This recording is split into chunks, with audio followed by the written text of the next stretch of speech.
ಪ್ರಶ್ನೆ 1 2026ರ ವೇಳೆಗೆ ಕರ್ನಾಟಕದಲ್ಲಿ ಒಟ್ಟು ಎಷ್ಟು ಜಿಲ್ಲೆಗಳಿವೆ? ಉತ್ತರ 31 ಜಿಲ್ಲೆಗಳು.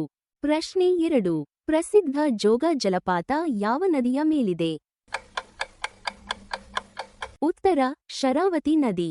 ಪ್ರಶ್ನೆ 3 ಕಾವೇರಿ ನದಿಯ ಉಗಮ ಸ್ಥಾನ ತಲಕಾವೇರಿ ಯಾವ ಜಿಲ್ಲೆಯಲ್ಲಿದೆ? ಉತ್ತರ ಕೊಡಗು. ಪ್ರಶ್ನೆ 4 ವಿಶ್ವದ 2ನೇ ಅತಿ ದೊಡ್ಡ ಗುಮ್ಮಟ ಎಂದು ಹೆಸರಾದ ಗೋಳ ಗುಮ್ಮಟ ಯಾವ ನಗರದಲ್ಲಿದೆ? ಉತ್ತರ ವಿಜಯಪುರ. ಪ್ರಶ್ನೆ 5 ಪ್ರಸಿದ್ಧ ಗೋಕರ್ಣ ಶಿವ ಕ್ಷೇತ್ರ ಕರ್ನಾಟಕದ ಯಾವ ಜಿಲ್ಲೆಯಲ್ಲಿದೆ? ಉತ್ತರ ಉತ್ತರ ಕನ್ನಡ. ಪ್ರಶ್ನೆ 6 ಕರ್ನಾಟಕದ ಅತಿ ಹಳೆಯ ರಾಷ್ಟ್ರೀಯ ಉದ್ಯಾನವನ ಯಾವುದು?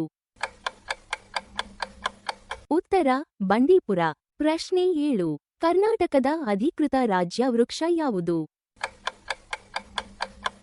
ಉತ್ತರ ಶ್ರೀಗಂಧ.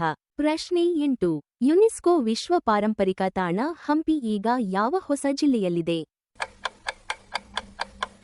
ಉತ್ತರ ವಿಜಯನಗರ. ಪ್ರಶ್ನೆ 9 ಕರ್ನಾಟಕದ ಕಡಲ ತೀರದ ಉದ್ದ ಸುಮಾರು ಎಷ್ಟು ಕಿಲೋಮೀಟರ್? ಉತ್ತರ 320 ಕಿ.ಮೀ. ಪ್ರಶ್ನೆ 10 ಕರ್ನಾಟಕದ ಯಾವ ಸ್ಥಳ ನಿಮಗೆ ಅತ್ಯಂತ ಪ್ರಿಯ? ಕಮೆಂಟ್ ಮಾಡಿ. ಈ ಪ್ರಶ್ನೆಯ ಉತ್ತರವನ್ನು ಕಾಮೆಂಟ್ನಲ್ಲಿ ಬರೆಯಿರಿ. ಧನ್ಯವಾದಗಳು. ಲೈಕ್ ಮಾಡಿ, ಶೇರ್ ಮಾಡಿ, ಫಾಲೋ ಮಾಡಿ.